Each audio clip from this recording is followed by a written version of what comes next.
আসসালামু আলাইকুম রহমতুল্লাহি ওবরাকাতুহ। আলহামদুলিল্লাহি রাব্বিল আলামিন ওয়াসসালাতু ওয়াসসালামু আলা সিদ্দিল মুরসালিন ওয়া আলা আলিহি ওয়া আসহাবি আজমাইন। আমাদের কেহ না কেহ কিন্তু প্রিয় ব্যক্তি থাকে, হয়তোবা সংখ্যায় কারো কম কারো বেশি। ইচ্ছা হোক অনিচ্ছা হোক, একে অপরকে যেন কীভাবে ভালোবেসে ফেলায়, এটা মন থেকে যেন হয়ে যায়। ভালোবাসা এমনই জিনিস, এটা কিভাবে যে হয়ে যায় তা বলা যায় না। আর যে যেমন ব্যক্তি আবার সে তেমনই বেশিরভাগ সেরকম লোকই ভালোবাসে। দেখা যাচ্ছে যে ভালো ব্যক্তি সে ভালো মানুষকে ভালোবাসে, আবার দেখা যাচ্ছে যে খারাপ মানুষ আবার খারাপ মানুষকে ভালোবাসে, আবার কিছু ব্যতিক্রমও থাকে। আর আসলে এই ভালোবাসাবাসী আছে বিধায় দুনিয়াটা তো টিকে আছে। আর ভালোবাসাটা কিন্তু আল্লাহর পক্ষ থেকেই একটা বড় একটা নিয়ামত। কারণ যদি ভালোবাসা না থাকতো, আজকে স্বামী স্ত্রী কী ভালোবাসা, মানে পিতাদের ভিতরে আর সন্তানদের ভিতরে কী ভালোবাসা, ভাই বোনের ভিতরে কী ভালোবাসা, পাড়া প্রতিবেশী বা আপনজনের প্রতি কী ভালোবাসা। আর এই ভালোবাসা আছে বিধায় আজকে আমরা একে অপরের ভিতরে আমরা শান্তি পাই বা আমরা একে অপরের সুন্দরভাবে চলাচল করতে পারি। আর এই ভালোবাসা আছে বিধায় আমাদের দুনিয়াটা কিন্তু এখনও টিকে আছে। এখন আল্লাহ নবী সাল্লাল্লাহু আলাইহি সাল্লাম কাকে যে ভালোবাসতেন সে সম্পর্কে বুখারী শরীফের একটি হাদিস আপনাদের সামনে উপস্থাপন করতে যাচ্ছি।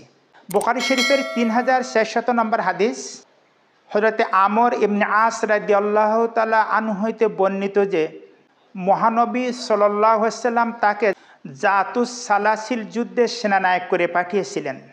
তিনি বলেন, আমি তার খেদমতে উপস্থিত হয়ে জিজ্ঞাসা করলাম, মানুষের মধ্যে কে আপনার কাছে সবচেয়ে বেশি প্রিয়? তিনি বললেন, আয়েশা রাদিয়াল্লাহু তাআলা আনহা। আমি বললাম, পুরুষদের মধ্যে কে? তিনি বললেন, আয়েশার পিতা হযরত আবু বকর রাদিয়াল্লাহু তাআলা আনহু। আমি জিজ্ঞাসা করলাম, তারপর কোন লোকটি? উমর ইবনে খাত্তাব রাদিয়াল্লাহু তাআলা আনহু। তারপর আরও কয়েকজনের নাম উল্লেখ করলেন। এখানে দেখেন যে প্রিয় ব্যক্তির মধ্যে 1 নম্বর কাতারে হয়তো আয়েশা সিদ্দিকা রাদিয়াল্লাহু তাআলা আনহাকে রেখেছেন, তারপরে তার পিতা হয়তো আবু বকর সিদ্দিক রাদিয়াল্লাহু তাআলা আনহুকে রেখেছেন, তারপর তো উমর ইবনে খাত্তাব, যে উমর কাট্টা কাফের ছিল, যে উমর রাদিয়াল্লাহু তাআলা রাসূলকে হত্যা করতে চেয়েছিল, যে উমর জিরো ছিল সেই উমরকে আল্লাহ হিরো বানিয়ে দিলেন।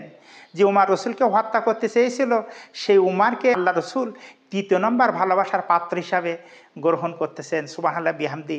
সেজন্য বলা হচ্ছে যে আমার পরে যদি কোনো নবী কেউ হতো, সে হতো কে? হয়তো উমর রাদিয়াল্লাহু তাআলা আনহু। আর আমার পরে তো আর কোনো নবী হবেই না, কারণ আমি তো খাতামান নবী, আমি তো শেষ নবী।